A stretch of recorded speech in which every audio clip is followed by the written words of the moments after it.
Good morning. I have the pleasure of reading a poem to you to commemorate Black History Month. This poem was written by Amanda Gorman, who was the African American youngster who recited this poem at the Joe Biden inauguration. The title of this poem, The Hill We Climb. When the day comes, we ask ourselves, where can we find light? Is this never-ending shade?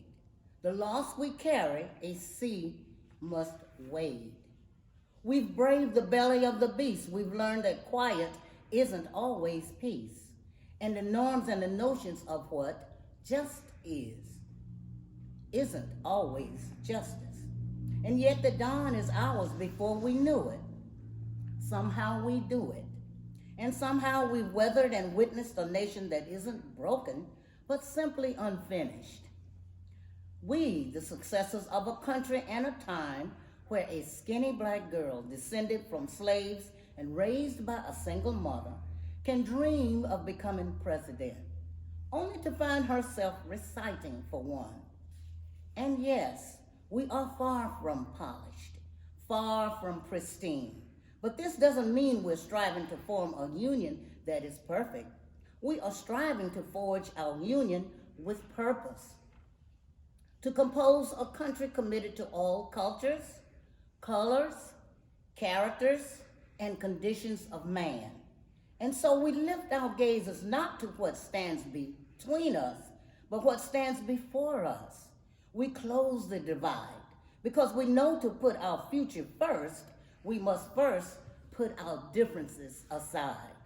We lay down our arms so that we can reach our arms out to one another. We seek harm to no one and harmony for all.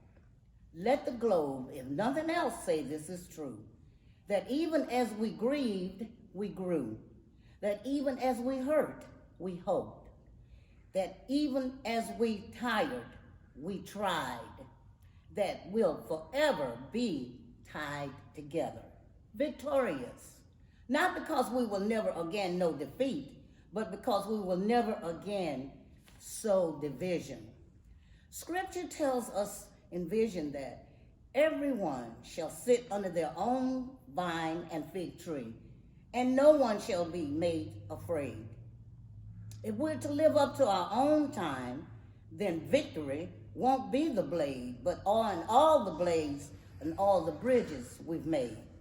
That is promised grade, the full hill we climb, if only we dare it.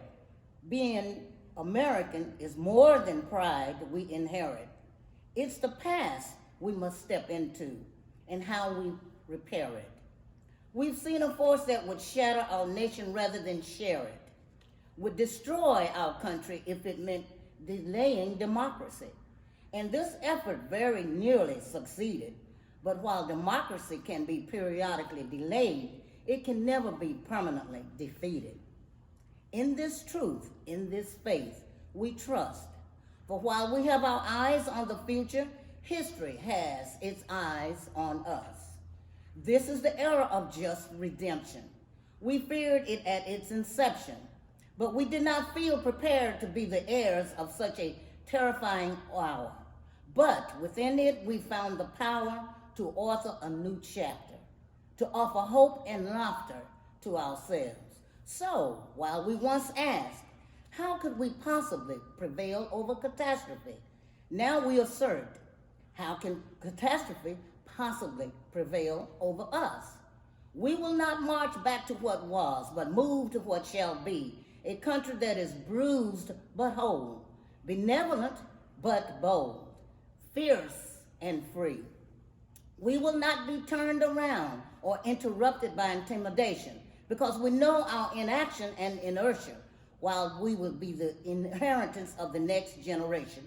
Our blunders become their burdens, but one thing is certain.